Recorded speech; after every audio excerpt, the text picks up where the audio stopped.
Hello and welcome to 5.2. We finally made it to this section. We're talking about trig functions and real numbers. This is going to be on my page 5, whatever page it is for you. Just make sure you update it properly. And scrolling down to my page 5, trig functions of real numbers. Let's get started. We have our trig functions. Hopefully you remember this from geometry.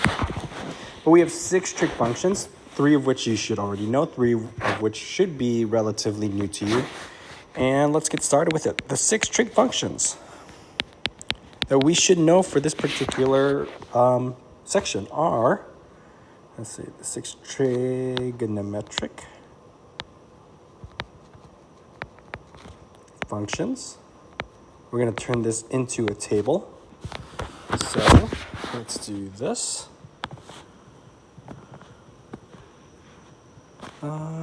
Let's do this a little bit cleaner. There you go. Our 6 trig functions. First 3 are your SOHCAHTOAs, sine. And for the sake of it, I'm going to say sine of t.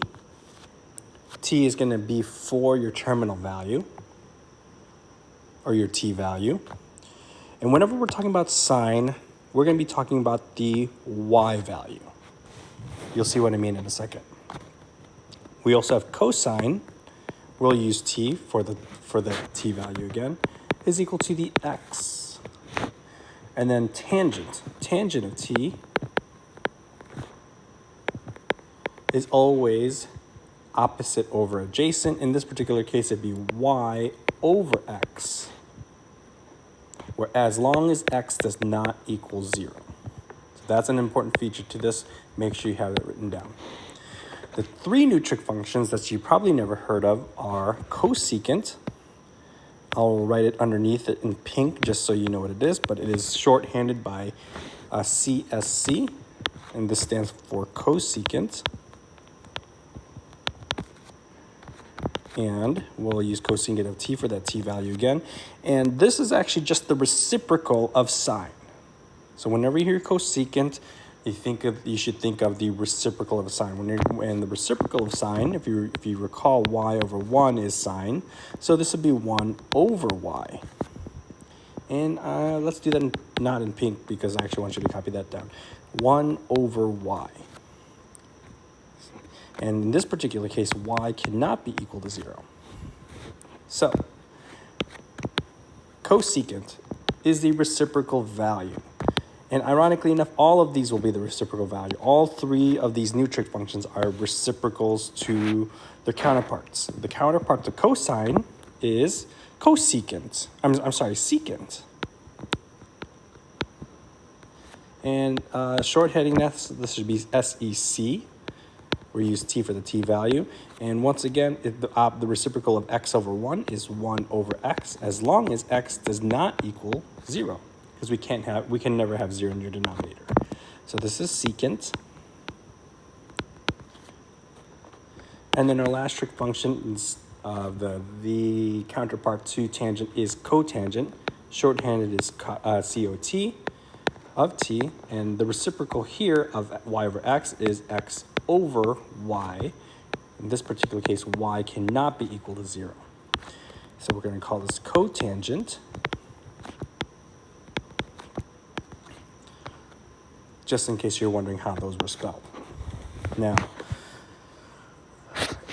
if you're ever wondering how could you memorize these trig functions, well, the first 3 are the ones that are probably the most important. Once you remember that the others are the reciprocals, it actually becomes easy. And the way I personally like to think about this is this. If you think about cosine and sine, alphabetically, cosine goes before sine. And if you notice, x and y follow appropriately. Cosine is the c comes before s, as the same as x comes before y. So if you write it alphabetically, cosine and sine, that follows your x and y. Okay? Tangent, we just have to remember that is always y over x, and sometimes we could even write it as this. This is a little subnote here. This would be good to know. We know that y is technically sine, so we could actually write this as sine over cosine. It's also sine over cosine. Okay? So that is another way to think about it, but personally just y over x. As long as you already have what the y and the x are, you're kind of good to go. Okay? So let's get into some actual use of this. We definitely need the unit circle to actually solve this. So the unit circle we have, I'm going to refer to here. This is the one we just used on terminal points. So I'm going to be scrolling back and forth between this. Actually, let's do this. I'm going to copy this and shrink it just so I don't have to keep scrolling back and forth. So this will be nice to have. Let's copy this. Let's bring this down and let's paste this over and let's shrink it just a little bit so that it's just in the corner. I actually don't need I don't need this here as terminal points. Erase that, and then let's move it over to the left a little bit more. Okay, shrink this down slightly. And now we are good to go.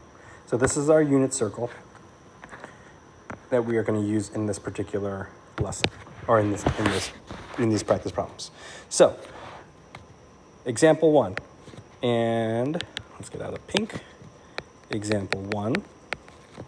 Let's actually bring this up slightly, just so I have some more, so I could actually refer to the 6 trig functions. Example 1. Find the 6 trig functions given. Find the 6 trig functions given the t value is equal to pi over 3. So what does this mean? Well, we're going to go to pi over 3 on our unit circle. And we know pi over 3 is 60 degrees. Okay? So for this, we actually we should know our all of our t values. So pi over 3 is right here. Let's put this in blue so we can actually see this really quickly. Pi over 3 is right here. That's 60 degrees. And we're going to solve for all 6 trig functions. So let's say A, sine of t. Remember though, we said sine is the y value.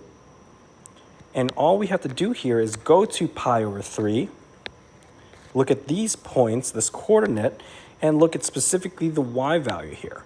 The y value here is root 3 over 2. So the answer to this sine of t, or in this case, I should say, sine of pi over 3 should be equal to root 3 over 2, okay? Because all we did here is we looked at pi over 3 and at the y value because we're looking at sine, okay?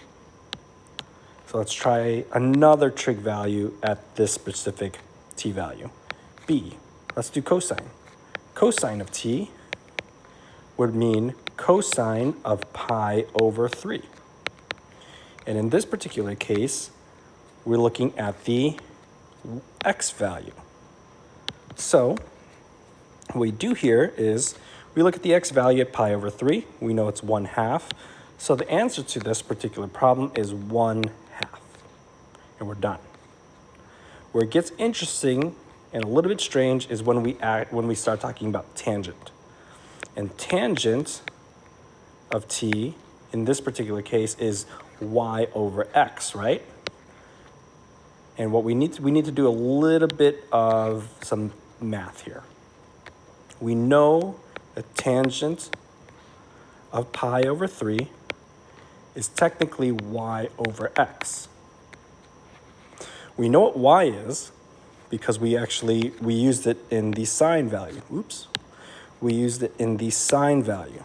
This is our y. We know what the x is because we used it in our cosine value. So all we have to do is write this ratio as root 3 over 2 all over 1/2. And then we have to do some fraction. We have to simplify this fraction. We're not allowed to have fractions in our denominator. So what we do here is we multiply by its reciprocal. The reciprocal of 1/2 is 2. So we multiply the numerator and denominator by 2. These will cancel out. The 1 also will technically cancel out with the 1 here. 2's will cancel out because it's 2 over 1. And this actually works out very cleanly because now the only thing that's left is root 3. Okay? So that was a lot of things going on there. We need to be able to simplify fractions. So tangent of t, or tangent of pi over 3, is equal to root 3 after we simplify everything. All right, so let's try another one. D. Let us do the cosecant of t. Now the cosecant of t in reality is the cosecant of pi over 3. And we know that this is actually just the reciprocal. Remember, all of these are reciprocal functions. It's the reciprocal of sine pi over 3. And since we know that sine pi over 3 is root 3 over 2, we take this fraction root 3 over 2 and we just flip it. We take its reciprocal. So in reality, this is going to be 2 over root 3. But we can't have radicals in our denominator. So we're going to multiply both the denominator and the numerator by root 3. And we multiply across. 2 times root 3 is 2 root 3. Root 3 times root 3 is just 3. And there's our final solution. Cosecant of pi over 3 is equal to 2 root 3 over 3. Let's go again. E. Let's talk about secant. Secant of t is equal to, technically, the reciprocal of cosine. These are paired off. They're reciprocal functions. So, since we already know what cosine is at t, secant of pi over 3, we already know that it is 1/2. All we have to do is take its reciprocal. And this one's ironically easy enough. 1/2, the reciprocal is 2 over 1, or just 2. And we're done. So that one was actually very nice and very easy. Last one, cotangent. Cotangent of t is the reciprocal of tangent. So cotangent of pi over 3 is, technically, if you want, you could write this over 1. So the reciprocal to this would actually be 1 over root 3 when you flip the fraction. Just like before, just like when we talked about cosecant, you cannot have radicals in your denominator. So we're going to multiply the denominator and the numerator by root 3. Multiply straight across, and we should get cotangent of pi over 3 is equal to 1 times root 3 is root 3. Root 3 times root 3 is 3, and we are done. Okay? So, this is the gist of our lesson. You have to know these trig functions. Remember, my trick to this is to remember cosine and sine alphabetically follow the same pattern x, y. That's alphabetical.